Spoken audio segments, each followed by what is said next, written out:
Gracias por escuchar el Meollo Podcast. Queremos aclarar que en el Meollo Podcast exploramos junto con los actores sus experiencias en su proceso de creación y representación de los personajes dentro de esta realidad ficticia en la que conviven. En este caso sería la de mucho ruido por nada, con problemas que pueden ser encontrados en nuestra realidad social.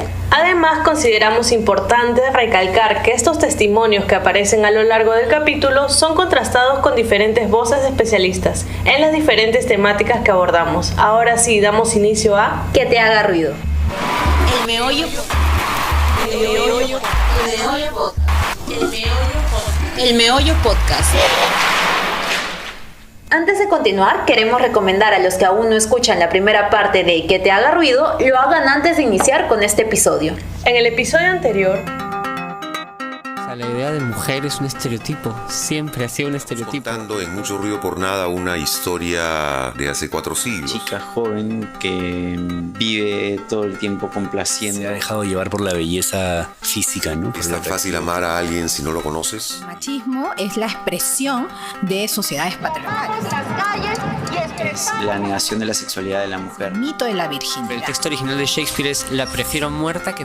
Sí, es un sistema que las violenta y que las oprime. El acto sobre todo se pone muy fuerte porque... Y a partir de ahí aparece un tono entre trágico y dramático. Que es bonito. O sea, al perder la inocencia creo que eso le saca una voz y le da valor y le da... En el episodio anterior vimos cómo los personajes de la obra conviven en un sistema patriarcal y exploramos las relaciones de poder que se construyen a lo largo de esta historia, principalmente en la pareja de Ero y Claudio, quien es interpretado por Rómulo Acereto. Creo que lamentablemente está totalmente normalizado, ¿no? Es normal para muchas personas, para muchos hombres ejercer la violencia física contra las mujeres, más aún si es una mujer que consideran suya, ¿no? Su pareja, su esposa, su madre, su hermana. Es como si fuese un objeto de su propiedad. Entonces estamos mal educados a creer que es lo normal y que es lo correcto, ¿no? Como pegarle a los hijos, pegarle a la mujer. Como en la primera parte, ya exploramos junto con los actores y apoyados en especialistas diferentes conceptos. Ahora, en esta segunda parte de Que te haga ruido, se le suma... Mi nombre es Fabiola Yechting, soy antropóloga, soy profesora de la Universidad Nacional Mayor de San Marcos, de la Facultad de Ciencias Sociales, de la Escuela de Antropología. Soy especializada en temas de interculturalidad, género, desarrollo. Bueno, soy docente y soy investigadora. Pero el punto es que nos ha tocado el lado más débil, es decir, los sistemas de valores que se han construido socialmente han recargado la desvalorización, ¿no?, a ciertos comportamientos de la mujer y que no han tenido la misma forma de valoración para los varones, ¿no? Entonces, si antiguamente, por ejemplo, si la mujer se salía de ese patrón de ser destinada, ¿no? La biología como destino, decía Simone de Beauvoir, ¿no? A la maternidad y a casarse, ¿no? Entonces era acusada, perseguida, violentada, de muchas formas. Ricardo Velázquez, quien interpretó a Leonato, el padre de Ero, nos comenta más sobre qué otros grupos se ven violentados en esta realidad de Mucho Ruido por Nada. Esta violencia física, que es una expresión clarísima de la violencia en general que se ejerce contra la mujer, la violencia de género, o, insisto, también contra las minorías, porque finalmente quien representa a Ero es un hombre y se quita el vestido además al momento de irse, por tanto queda en un atuendo de hombre. Y Liz Meléndez, socióloga y directora del Centro de la Mujer Peruana, Flora Tristán, nos explica. Bueno, cuando hablamos de la violencia de género, también es cierto que hay que aclarar que no hablamos solo de la violencia contra las mujeres. Hablamos de la violencia contra las mujeres en todas las etapas de sus vidas, incluyendo la violencia ejercida contra las niñas y contra las adolescentes, pero también estamos hablando de la violencia ejercida contra la población LGBTI, que es una población bastante discriminada y que lamentablemente sus derechos están bastante relegados. Pero si estamos hablando de diversidad sexual y de diversidad de género, efectivamente la no visibilización de las diferentes identidades sexuales y de género crea nuevamente estos patrones de violencia, estos patrones de control que siempre han existido a través de la historia, de no tolerancia y de no visibilización, que crea además marginalidad. De este modo, vemos las consecuencias negativas y sumamente peligrosas que trae una sociedad donde el poder claramente lo ejercen los hombres. Según la ENDES, más del 68% de mujeres alguna vez ha sufrido alguna forma de violencia de parte de su pareja, pero no solamente tenemos la violencia en los entornos de pareja, sino también la violencia que hoy es bastante más visible que antes, como el acoso y otras formas de violencia sexual que padecemos las mujeres en el espacio público, y eso, digamos, es parte del escenario de la desigualdad. Bueno, es uno de los países con más altos índices de feminicidio, ¿no? Una de las estadísticas que más me ha sorprendido es que cada 20 minutos se produce un caso de violencia sexual o violencia contra la mujer o violencia de género, ¿no? Cámaras de seguridad de un hotel en Ayacucho captaron la violenta agresión de un sujeto hacia su... Violada y asesinada. Ha causado quemaduras de segundo y tercer grado en el 60%. Estuvo sistemáticamente... Un feminicidio más. Aquí en la entrada a Caraponga, en Huachipa. Le abrió la puerta a su violador y a su asesino. La agarró. En la realidad de las imágenes, el abogado del agresor aseguró que todo fue una simple escena de celos. Nos queda ya claro que personajes como Claudio no son ajenos a nuestro entorno. Por ello, Sergio Yurinovic, quien hace de héroe en la obra, nos da su apreciación sobre este personaje. Me parece que Claudio representa a un aspecto de los hombres. Sí, creo que existe mucha violencia. En provincia, en Lima incluso también, existen muchos hombres que sienten que la mujer es su propiedad y que está a merced de sus deseos. Entonces, cualquier síntoma de negación a este incumplimiento puede despertar una violencia en el hombre, ¿no? Una persona, un hombre que trabaja en una fábrica y gana el sueldo mínimo y tiene 5 hijos y llega a su casa con todos los problemas de la fábrica, donde el jefe personal lo ningunea, lo maltrata, donde sus compañeros ese día lo han golpeado, llega a su casa y ¿qué es lo fácil? Lo fácil para él es ejercer su pequeñísimo poder. En su casa humilde, su pequeñísimo poder es mirar a los que están por debajo de él, su mujer, sus hijos. Y Claret Kea, quien interpreta a Úrsula, una criada de la casa de Leonato, nos da otro ejemplo. En una fiesta, es un chico de tu promo. Tranquilamente es un chico de tu promo. Eres tú mismo. En los momentos en donde no te das cuenta que eso está normalizado. Eres tu misma mujer también cuando estás avalando muchas cosas. O también cuando no te das cuenta que todos somos seres humanos y aún no hemos limpiado esa oscuridad. O sea, la tenemos ahí latente aún. Efectivamente hay individualidades que actúan muy mal, pero creo que esas personas actúan así porque el sistema les ha enseñado que esa es la forma de comportarse. Entonces todos estos micromachismos o estos individuos que abusan de las mujeres, sí, están pésimamente mal educados, pero están mal educados por sus madres también, por sus padres, por sus abuelos, por un sistema que sigue perpetuando la idea de que el hombre es el dueño de la mujer, de que el hombre es el más fuerte y es el que tiene que ejercer la violencia para lograr lo que tiene que lograr, ¿no? Esta frase de un hombre tiene que hacer lo que un hombre tiene que hacer y no importan las consecuencias. Vamos a tener las cárceles llenas de delincuentes por el terrible delito de mirar con persistencia. La mujer a veces, o sin querer queriendo, da la oportunidad al varón para que se cometa ese tipo de actos. Las vírgenes han pasado muchas navidades, pero nunca una noche buena. Creo que ya tiene buenos pechos, ¿ah? Está bien estructurado. ¿Qué pasó? ¿Qué pasó, congresista? Hay abortos de niñas, pero no es porque hayan abusado de las niñas, son muchas veces porque la mujer se pone como en un escaparate. La mujer tiene la capacidad antropológica, antropomórfica, biológica de saber ponerse en cuclillas. ¿Qué vamos a hacer cuando miramos maravillosos bikinis que Dios y la naturaleza nos prodiga? pasando, que hay un síntoma de una cultura machista, ¿no?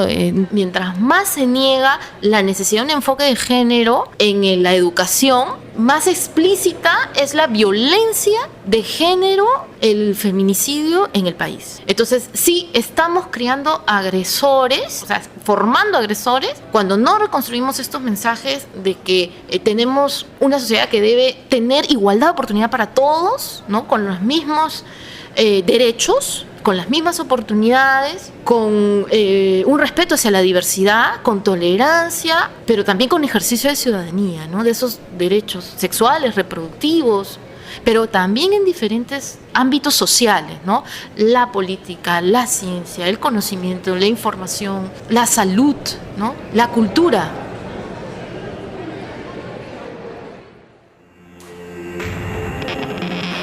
Luego de la condena ejercida por muchos de los personajes hacia Ero al ser acusada de una infidelidad, se dio un plan para reivindicar su nombre. Es así como queda comprobado ante todos que lo que se decía sobre Ero era mentira, lo que causa remordimiento en quienes la humillaron, sobre todo en Claudio, quien se muestra completamente arrepentido.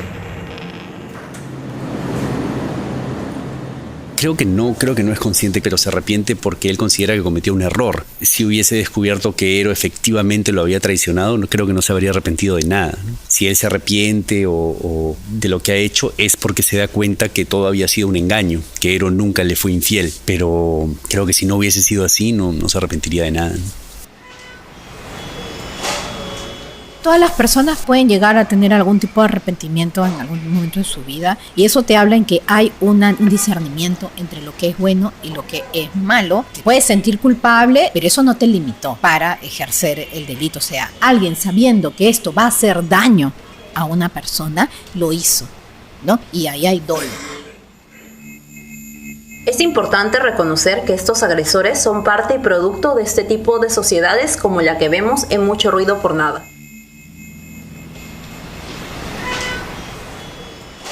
No podemos hablar del agresor aquí y la sociedad aquí, porque el agresor no es un loco aparte. El agresor es parte de esta sociedad. Los agresores no están incontrolados, forman parte de nuestro cotidiano y son agresores muchos hombres. Y lamentablemente eso también duele, porque muchos van a ser parte de nuestros entornos afectivos, pues. Todas las personas, hombres, mujeres, hemos sido criados en una sociedad, en estas sociedades patriarcales. Cuestionarlo y romper con estas lógicas es un trabajo que evidentemente se da de diferente manera. También es muy importante para que las mujeres logremos construir relaciones no violentas, que podamos cuestionar las masculinidades y demos valor a otros tipos de masculinidad, que no encasillemos a los hombres en determinados tipos de conductas, comportamientos y prácticas que los tienen que tener porque son hombres. En esa época la mujer estaba sometida a muchos rigores, más que ahora probablemente, más que ustedes, que son chicas de ciudad, pero no sería extraño que esas mismas dificultades, esos mismos rigores, esos mismos obstáculos tengan que vencerlos, tengan que enfrentarse a ellos y vencerlos las mujeres de nuestro pueblo, las mujeres de nuestro país. Y lo que ocurre es que muchas veces las instituciones controladas por varones creen que pueden disponer, ¿no es cierto?, o controlar, sujetar la conducta de las mujeres, ¿no? Y ahí hay un tema de derechos, ¿no? Entonces, la pareja sexual que cree que la mujer le posee, ¿no?, que puede controlar sus deseos, sus decisiones, ¿no? En el caso de la pareja matrimonial también. La filosofía andina, amazónica, tiene principios muy diferentes a veces de lo que construimos como género y sexualidad, ¿no? Entonces, primero hay que conocerlos y comprenderlos, ¿no? Y segundo, igual es necesario escucharnos y ver efectivamente que las condiciones de vida de mujeres y de varones en espacios del país, en los distintos espacios del país, rurales, urbanos, etcétera, no tengan situaciones de riesgo, de violencia y de vulnerabilidad para niños, adolescentes, mujeres y varones, ¿no?, en general.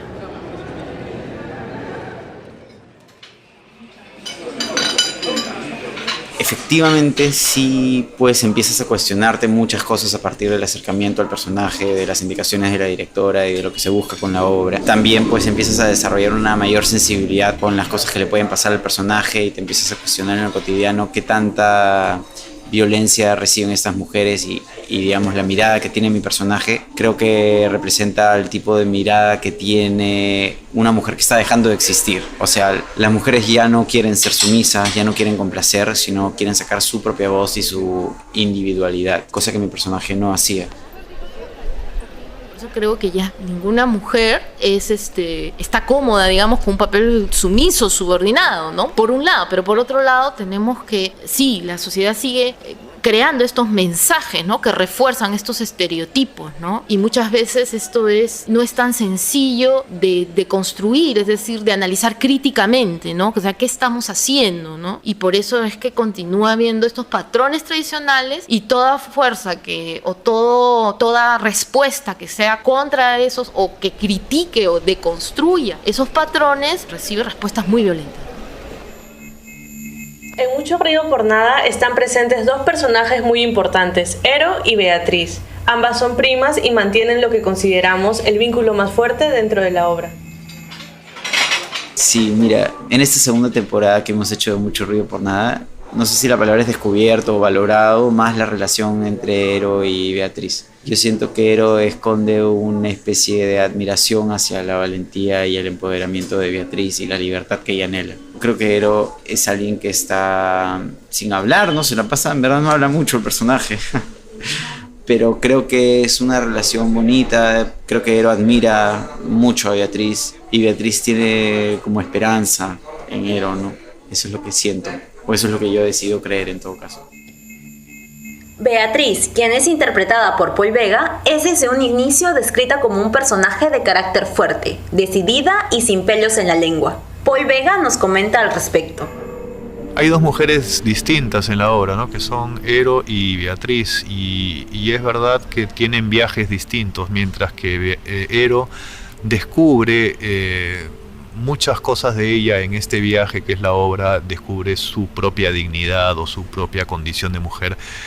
Beatriz también de alguna manera lo va descubriendo a la inversa, ¿no? Dándose cuenta que es algo que tenía enterrado, no que era algo que había desaparecido de ella o que estaba lejos de ella, sino que lo tenía muy en el fondo, guardado en un cajón. Entonces sí hay una unión, porque son mujeres y se entienden y saben de lo que hablan, y son mujeres que están buscando el amor a pesar de todo, una creyendo que lo niega y la otra claramente esperanzada, ¿no? Entonces sí hay una sororidad, sí creo pues que hay una complicidad. Es esencial destacar la unión que tienen estas dos mujeres con personalidades tan distintas y a su vez ambas válidas. Y porque relaciones como estas, basadas en el concepto de solidaridad femenina, son importantes. La sororidad es un valor feminista, digamos, que es muy importante y que trata de la empatía entre mujeres. La sociedad machista y patriarcal que tenemos ha generado esta competencia entre mujeres. Y la sororidad habla de todo lo contrario, ¿no? Habla de abrazar a otras mujeres, de entender su situación, de no caer en estas trampas patriarcales de culparlas por la violencia. El tema de la sororidad es crear espacios donde mujeres empoderadas apoyen a otras mujeres no empoderadas o en proceso de empoderamiento, y eso está bien, pero debemos también abrir estos diagnósticos al resto de la sociedad, ¿no? Y estas redes también, ¿no? No solamente a nivel de redes entre mujeres empoderadas y no empoderadas, sino en general en los espacios que estemos. Entonces, mientras Beatriz enfrenta sus contradicciones y propias creencias sobre la individualidad, el amor y el matrimonio, Ero inicia un proceso de descubrimiento de su autonomía y un cuestionamiento sobre su rol como mujer. Ero tampoco es un personaje muy complejo, es un personaje simple. Incluso si ven en el primer acto, ¿qué dice Ero? No dice gran cosa. Ero está ahí puestita por su padre, por la sociedad, por la familia. Está puestita como una muñeca, ¿para qué? Para que venga el hombre y la lleve a la cama. Sergio está ahí como una cosita hermosa, blanca, sentada, y pucha, todo es el objeto. Y cuando el objeto deja de ser puro, inmaculado, entonces ya no es objeto de deseo. Otro ya está deseado por todos, la héroe de todos. Creo que ya ninguna mujer está cómoda en ese rol, pero sí hay una proliferación de imágenes que refuerzan la idea de mujer objeto y mujer subordinada y mujer sujeta a ciertas constricciones sociales, ¿no? Restricciones también, que si no lo que estamos creando es un solo patrón de ser hombre y ser mujer, y en ese patrón el varón ha creído que su poder es natural. Esto es algo que empieza en educación temprana, ¿no? Incluso el estímulo del juego, ¿no? Enseña estos valores tanto a los niños como a las niñas. Entonces, en el caso de los varones, se les estimula a ser fuertes, a atreverse, ¿no? Con los primeros juegos. Y a las niñas a ser temerosas, ¿no? A tener un poco más de cuidado, de reparos, a lanzarse menos. Es precisamente a Beatriz a quien podemos observar a lo largo de la puesta en escena desafiando inteligentemente las convenciones sociales de su época y animando a su prima, Ero, a hacer lo mismo. Tener referentes críticos para poder tomar decisiones, acceso a conocimiento e información. Y definitivamente la educación juega un rol clave, ¿no? Por ejemplo, poder tener el acceso a una educación que sea plural en términos de igualdad, ¿no? Es decir, de poder brindar las mismas oportunidades. La obra fue escrita hace 500 años y imagino que para su época era una mujer fuera de lo común. De hecho, se dice en la obra, Beatriz es una mujer fuera de lo común, y es cierto, lo podría entender en esa época. Bueno, a mí me parece muy interesante el personaje de Beatriz. Creo que es uno de esos personajes de mujer empoderada que escribe Shakespeare, ¿no? Es una mujer que no cree en el amor, que considera que no debe casarse, que ella es libre de hacer con su vida lo que le da la gana. Y como Shakespeare es un dramaturgo tan genial, creo que en todas sus obras ha podido plasmar la complejidad de la naturaleza humana, ¿no? Desde actitudes machistas, violentas y terribles como las de Claudio, hasta mujeres que son pioneras del feminismo como Beatriz, ¿no? Bueno, no hace 400 años, creo que menos, escribió también Goethe escribió una versión de Fausto, y donde aparecía el personaje del diablo hablando unas cosas loquísimas. Yo creo que los personajes como Beatriz y los personajes como el diablo en el teatro sirven para decir cosas que no se podrían decir en la vida cotidiana. Una mujer hablando de los hombres, del matrimonio, considerando a todos los hombres sus hermanos, y meterse con un hombre sería incesto. ¡Pum! ¿No? Es un personaje que cuestiona las cosas, y como es una comedia la gente se va a reír, y como es una mujer la que lo dice la gente se va a reír. La pregunta es si tal vez no hay cierto placer en decir cosas que no se podrían decir en una corte, por decirte, o en tu familia. Lo que es preocupante es que en el 2018 siga llamándonos la atención una mujer como Beatriz cuando debería ser lo más normal del mundo, ¿no? Tener mujeres duras y decididas y fuertes, que las hay y muchas, pero desde la visión masculina que tenemos de las cosas y de la vida todavía nos sigue llamando la atención, y eso es un grandísimo error. Si bien es cierto que la mujer a lo largo de la historia y luego de muchos años de lucha ha logrado el reconocimiento de ciertos derechos, tenemos que recalcar que aún falta mucho por hacer, ya que aún se pueden apreciar diversas desigualdades dentro de la sociedad. Recién desde hace algunas decenas de años hay un movimiento en el mundo que trata de cambiar esto, ¿no? Empezando por el voto de la mujer, que en algunos países recién es desde los años 50, ¿no? En el Perú creo que es del 50 y tantos, que la mujer tiene por fin derecho a voto en la vida política, después de mira cuántos miles de años de historia. Y a raíz de eso nos preguntamos por qué no existen otro tipo de derechos que también la mujer debería tener, ¿no? Como igualdad de pago, igualdad de oportunidades en el trabajo, el simple hecho de no ser considerada como inferior.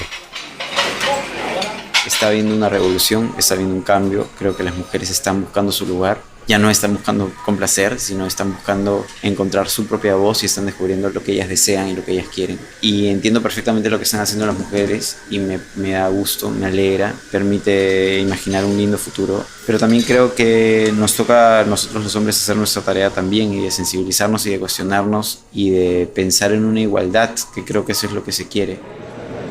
Empecemos a reflexionar sobre cómo es este proceso, ¿no? Y qué imágenes creamos para las futuras generaciones. Porque justamente aquí empieza toda la trama discursiva y práctica, ¿no? Que además debe condecirse con la equidad de labores también, ¿no? Es decir, desde la familia, porque también hay muchas formas de familia, ¿no? ¿Qué mensajes estamos dando, ¿no? Y cómo el tema del amor y del deseo también pasa por una apertura a que no debemos de inculcar roles fijos, ¿no? Y en eso las instituciones también deben ser mucho más reflexivas, ¿no? Y me refiero a la educación, me refiero a la familia, me refiero a la educación y a la iglesia y a las iglesias, porque esa transmisión de roles fijos nos está haciendo mucho daño.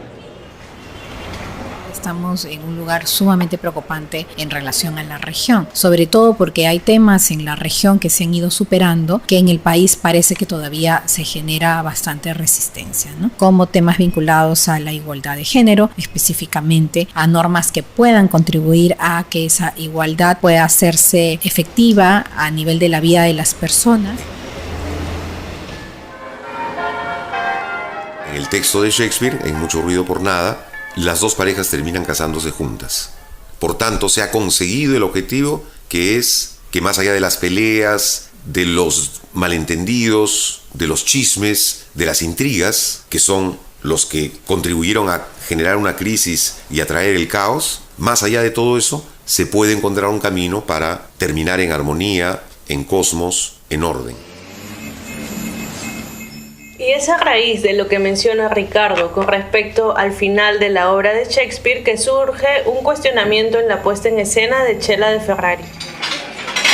Era imposible separar el arte de lo que nos venía ocurriendo como sociedad. No lo podíamos manejar. Yo personalmente no podía entender que era una historia nada más. ¿Será que nos los tomamos todo muy a pecho, nos involucramos mucho, qué sé yo? Pero nos vimos en la real necesidad de sumarnos a la marcha desde nuestro espacio, que es el teatro, y dar un punto de vista. A mí no me hacía ningún sentido. Desde el día 1 de la lectura yo creo que no hubiese estado de acuerdo en que hiciéramos ese final, y creo que a todos nos hacía demasiado ruido hacer ese final. No tenía sentido. Creo que para hacer ese final tendríamos que haber hecho una obra diferente. No podríamos haber hecho la escena de la boda como la hicimos, con ese nivel de violencia.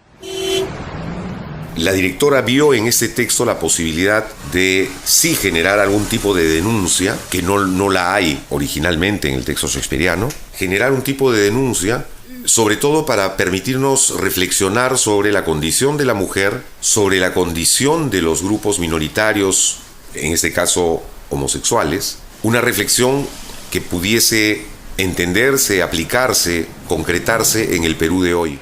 En realidad el punto de vista principal de la obra es el amor independientemente del género, pero era tan fuerte lo que nos acompañaba y esta escena nos invitaba tanto a que reflexionemos sobre la violencia de género también, que nos sumamos. Creo que una violencia como la que tiene Claudio sobre Herón no se puede perdonar. Esta violencia a la que es sometida Ero causa diferentes reacciones dentro de los personajes, actores, directora, la misma puesta en escena y el público. Y consideramos que uno de los cambios más perceptibles son los que demuestra Ero. Y ya no es tan ingenua, ya no es tan dulce, ya no cree tanto que va a ser todo hermoso y acepta un poco con dolor, con mucha rabia de que eso sea lo que tiene que hacer una mujer, simplemente acatar, pero se despertó. O sea, si nos ponemos a pensar en el montaje, creo que la idea de este final partió de un ensayo real o de varios ensayos reales que tuvimos. Siempre llegábamos a ese punto en la obra y probamos todos los finales, desde el final original en que las parejas se perdonaban y se casaban y eran felices, como lo plantea Shakespeare. Evidentemente se ramificó la discusión sobre la violencia, si es física, si es verbal. Una vez más, la mujer puede, debe, tiene, quiere perdonar o no. El personaje perdona, pero el actor no. ¿Por qué tiene que meterse el actor en la decisión del personaje? Creo que el perdón sería el estado anhelado para poder vivir en una sociedad absolutamente sana, pero no creo que es real. No creo que es real que con tanto conflicto que no logramos solucionar, ni siquiera tener conciencia de los problemas que nos abordan, podamos pasar por el estado del perdón. Creo que lo más honesto es verbalizar el desastre en el que vivimos y ser conscientes de la enemistad que tenemos con la violencia. El perdón sería hermoso, sería lindísimo poder pasar por eso, pero no me parece honesto, no me parece real. Como ya habíamos adelantado, también surgieron cambios en la misma puesta en escena. Creo que lo que la gente quería hacer era cambiar en escena la realidad. Y el objetivo de la obra era demostrar cómo, cuando la comunidad está de acuerdo con el individuo, entonces todo se hace más fácil. Entonces el objetivo de la obra no era saber si una mujer debería quedarse con el hombre o no. No. Nuestro objetivo como actores es demostrarle al público de que si la comunidad entera apoya, esto sucede. En la época de los ensayos nos acompañaba la marcha que se estaba organizando con tanta vehemencia y con tanta necesidad del movimiento de Ni Una Menos. Entonces toda esta energía que estaba deambulando en el ambiente, a mí y a todo el elenco nos sirvió para adentrarnos más en el contenido de la obra y entender la importancia de dar el mensaje con la obra, ¿no? Y estos testimonios que se venían arrojando de todas las mujeres que habían sufrido momentos de violencia me servían a mí para entender por qué la mujer se ubica donde se ubica, ¿no? Y el lugar en el que ya no quiere salir. Y por eso a mí me encanta tanto el personaje de Paul, porque es el tipo de mujer que está surgiendo. Es la mujer empoderada, la mujer que no necesita un hombre, pero sí necesita amor. Entonces era un contraste bien interesante. Nosotros desde el principio supimos, porque Chela nos lo dijo, supimos que queríamos contar una historia que se convirtiese en una denuncia, y la denuncia no es una solución, ¿no? La denuncia la entendemos como una catapulta para empezar la reflexión. El teatro no está para imponer una idea, para generar una mirada unívoca de la vida y del mundo. El teatro está para lanzar aguijones, dardos, preguntar, incomodar, porque trabaja a partir de las emociones del público. Creo que de eso se trataba. Entonces, cuando la comunidad está peleada y con muchos debates, no se puede hacer nada. ¿Qué es lo que une cuando todos decimos sí, apoyamos? La ciudadanía en general puede hacer mucho, puede hacer indignándose, pero sobre todo actuando, no solamente diciendo un día ni una menos, sino haciendo esto como una práctica en su vida y sobre todo desde sus espacios más cotidianos, cuestionando la naturalización de la violencia hacia las mujeres. Lo que hoy tenemos es un escenario más bien de ruptura de esa normalización, porque no es que la violencia contra las mujeres o contra las niñas, la violencia de pareja, la violencia en el espacio público, las limitaciones que ejercidas contra las mujeres en cuanto a su autonomía, que sea cosa de ahora, o sea, que recién se haya dado. No, eso es un asunto histórico, estructural, sino que antes ni siquiera se hablaba de eso porque era tan normalizado y tan naturalizado que era parte del cotidiano. Y después el público, ojalá, hará su ejercicio de reflexión, de racionalización sobre lo que ha visto y verá cuánto le sirve eso, no para solucionar los problemas, porque el público que va a ver mucho ruido por nada no ha solucionado el problema de la violencia de género, pero por lo menos puede irse y luego entender que hay que levantar la voz, hay que ser cuidadosos en el comportamiento humano.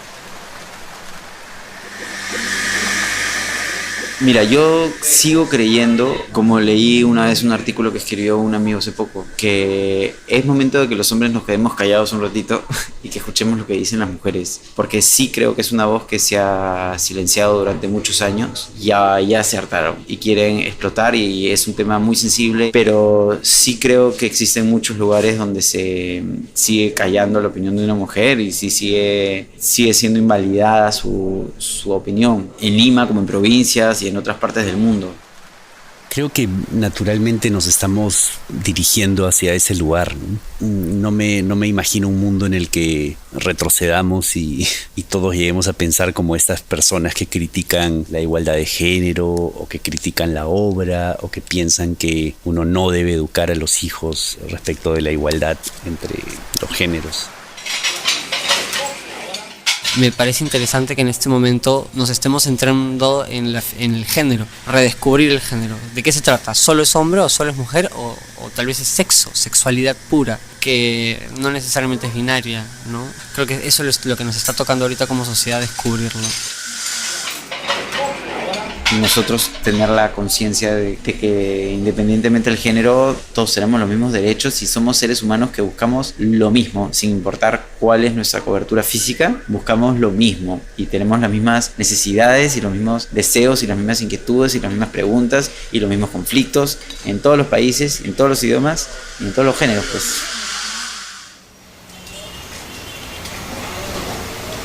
Es cierto que hay casos en todo el mundo, ¿no? Que esto no es un problema del país nada más, pero sí es cierto que tenemos una brecha muy grande en lo que es políticas públicas para la prevención y para erradicar la impunidad, y sobre todo una gran brecha en el cambio cultural, que es el cambio de los imaginarios de la población que tienen que ver con cómo nos ven a las mujeres y cómo se ve a los hombres, ¿no? O sea, el cuestionamiento de los estereotipos, el cuestionamiento de los roles de género, el cuestionamiento de las masculinidades tradicionales y de las feminidades tradicionales.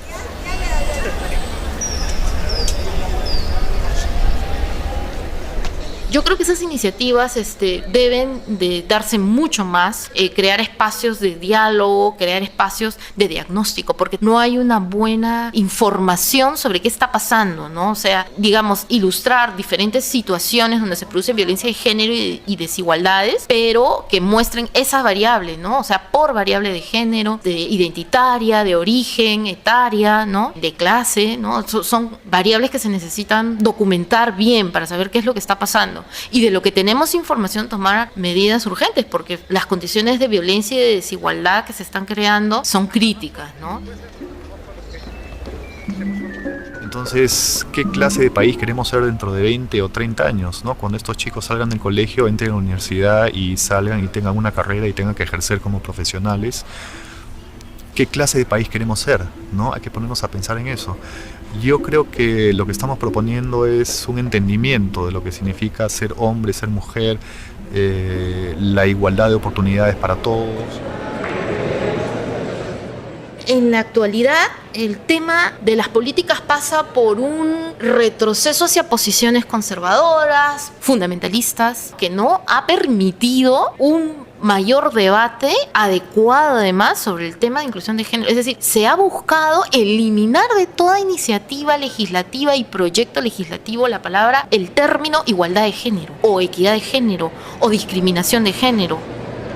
Creo que a eso se debe que también en la educación se haya asumido esa posición, ¿no? Y que sea un tema polémico y se haya construido esta idea de la ideología como algo negativo, porque efectivamente el tema de la igualdad de género como propuesta, como enfoque, está sentado en las bases de las propuestas del movimiento feminista, ¿no? Pero eso no es grave, es una búsqueda de ejercicio de derechos sociales, civiles y políticos.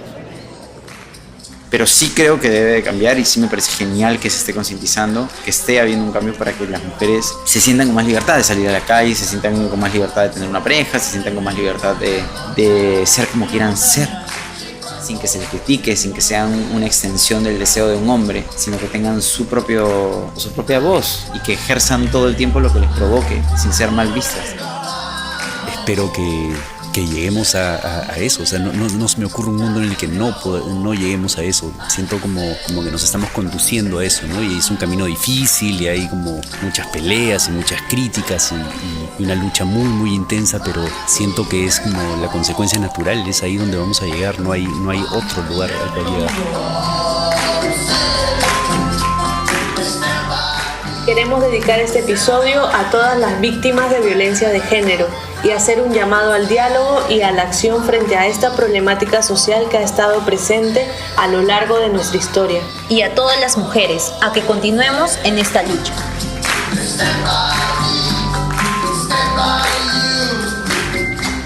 Asimismo, queremos agradecer a las especialistas Liz Meléndez, socióloga y directora del Centro de la Mujer Peruana Flora Tristán, y a Fabiola Yectin, antropóloga y docente de la Universidad Nacional Mayor de San Marcos. Un especial agradecimiento a Vanessa Valencia por los paisajes sonoros de las marchas que aparecen en el primer episodio. Y al Teatro La Plaza y el Comercio Web por los demás archivos sonoros.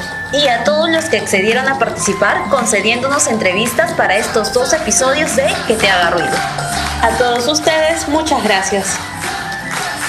Mucho ruido por nada se estrenó por primera vez en el año 2016 y tuvo una reposición en el 2018. Y esperamos a que la directora Chela de Ferrari siga reponiendo la obra hasta que la igualdad de género sea una realidad en nuestra sociedad y el matrimonio igualitario sea aprobado por el Congreso.